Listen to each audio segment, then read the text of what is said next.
Hello everyone, Glass Half Dead here, and today I'm covering the most awkward, yet fundamental and important part of Kill Team. It's on par with the injury roll from last edition.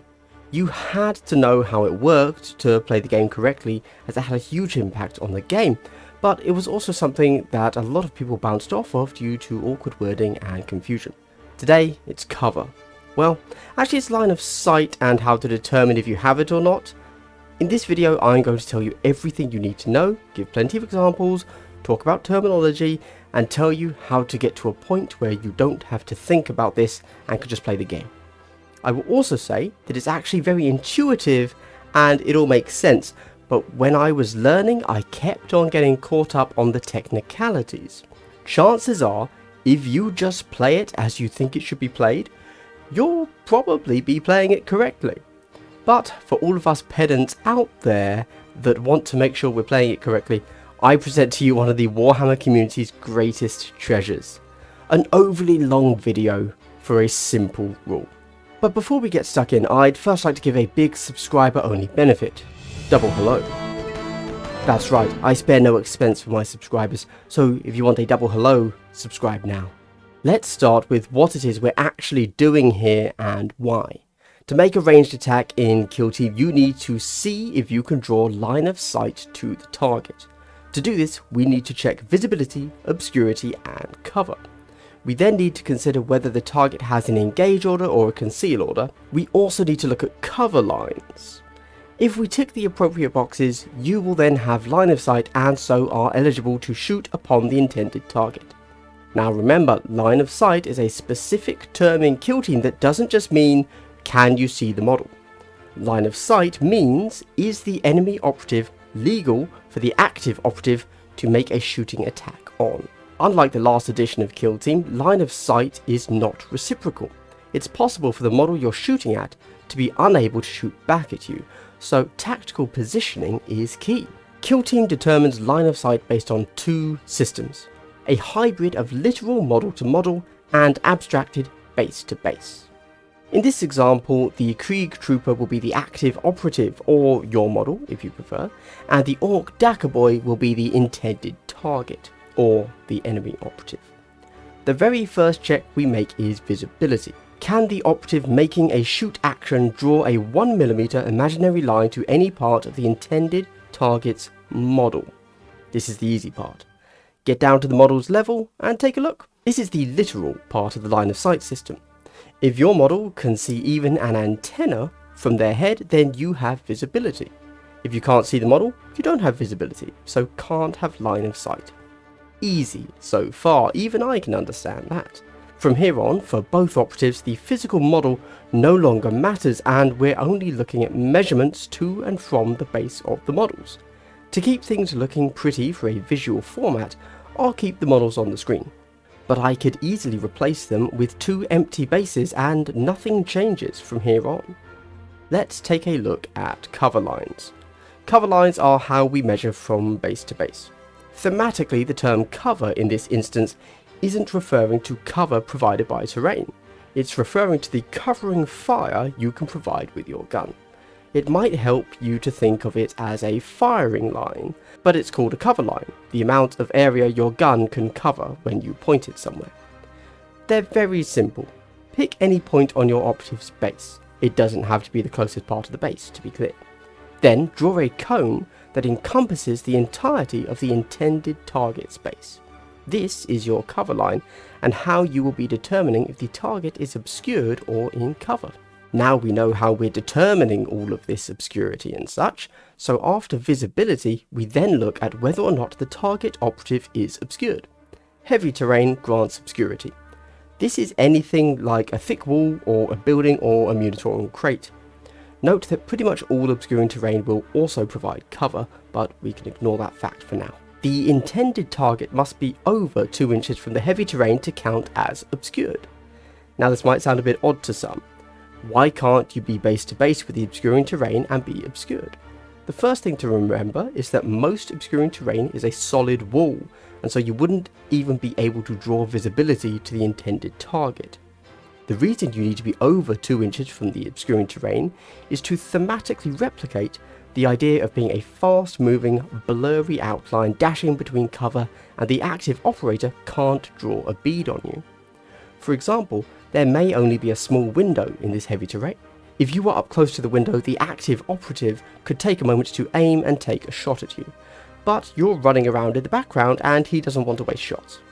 Similarly, if your operative is using that same obscuring terrain, if he wants to shoot through the window, he needs to be within 1 inch, otherwise his vision is too restricted. This all makes sense. If you are visible, but you are over 2 inches from terrain, you are not in line of sight. Now we move to cover. Light terrain will be a common source of cover, and we can clearly see that if you are in cover, you will pretty much always be visible. Firstly, if the active operator is within 1 inch of cover, you don't count it as blocking your cover line, same as obscuring there. If the intended target is within 1 inch of cover, they are in cover.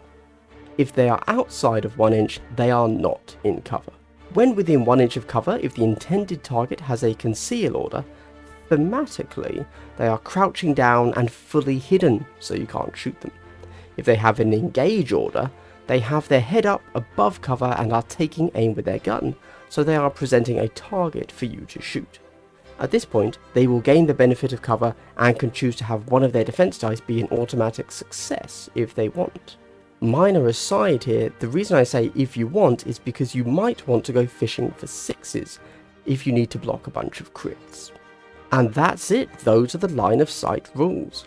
Relatively easy once you give it a bit of thought, but you might find yourself a bit flustered on your first few games. The best way to figure this all out is repetition. Let's have ourselves a quick live fire exercise and run through a few different layouts to make sure we are all on board. Your friendly local Dakka boy, whilst very good at Dakka-ing things, isn't so great at knowing what line of sight is and needs your help. His first intended target has a conceal order and is within 1 inch of cover, so the Dakka boy does not have line of sight.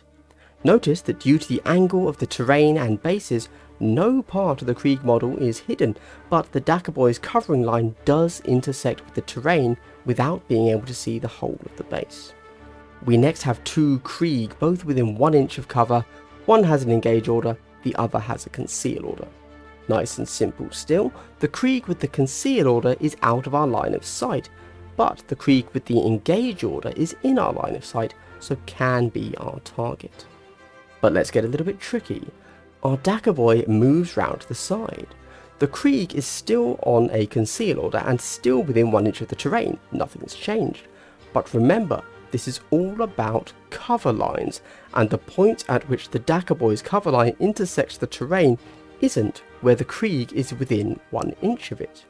Essentially, the Krieg is not within 1 inch of terrain from the Dakka boy's perspective, and so therefore is within our line of sight and so can be our intended target. Remember, line of sight is determined by cover lines, and cover lines are all about who you're drawing it from. It's all relative.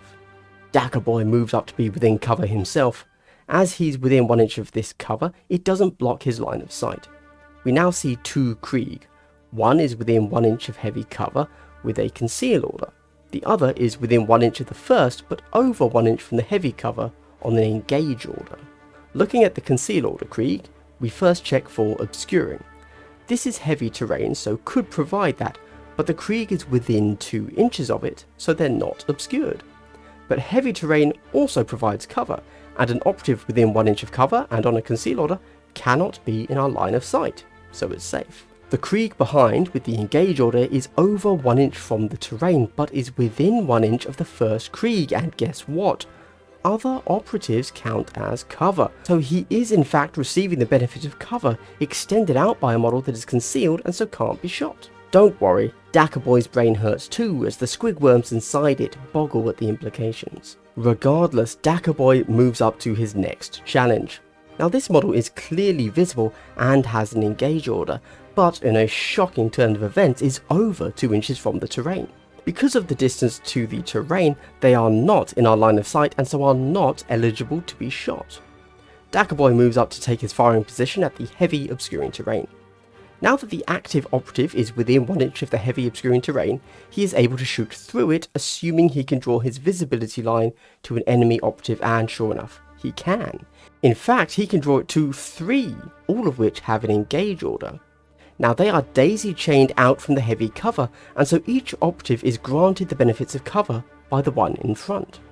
By pure chance and nothing to do with the daisy chaining, the final operative in the line is in the rare position of being over 2 inches from the obscuring terrain, whilst still having the Dakka Boy's covering line cross through it when drawing line of sight, so cannot be shot by the Dakka Boy, but himself has a clear cover line returning to the Dakka Boy, so would be able to fire at him. This fact chills the Dakka Boy to his fungal core, and so he takes a moment of repose by giving himself a conceal order. Unfortunately for him, there is one final challenge: a sniper on a vantage point. A vantage point is essentially just any platform more than 2 inches from the ground floor of the kill zone that can be moved onto. This floor cannot act as heavy or light terrain and cannot provide cover. So, with the sniper where they are, regardless of engage or conceal order, they would be a valid choice within the Dakka Boy's line of sight and would have no benefit of cover. But the sniper realizes his folly and shuffles to the right. Sniper is now protected by the light cover in front of him, and if Sniper had a conceal order, would not be within Dakka Boy's line of sight and so could not be shot. And that is the end of Dakka Boy's training regime. Luckily, he is now not at all confused and totally understands the line of sight system in Kill Team. He hopes you do too, and he also wishes everyone that made it to the end of the video and is a subscriber a big triple hello. Thanks for watching everyone, he says. I hope you've enjoyed the training adventures of Dakka Boy. Yes, he refers to himself in the third person. He's an orc. Just let them do what they want. Let me know which feature-length rules explanation you'd like to see him starring in next. He hopes you've had a good day and continue to have a good day. Goodbye.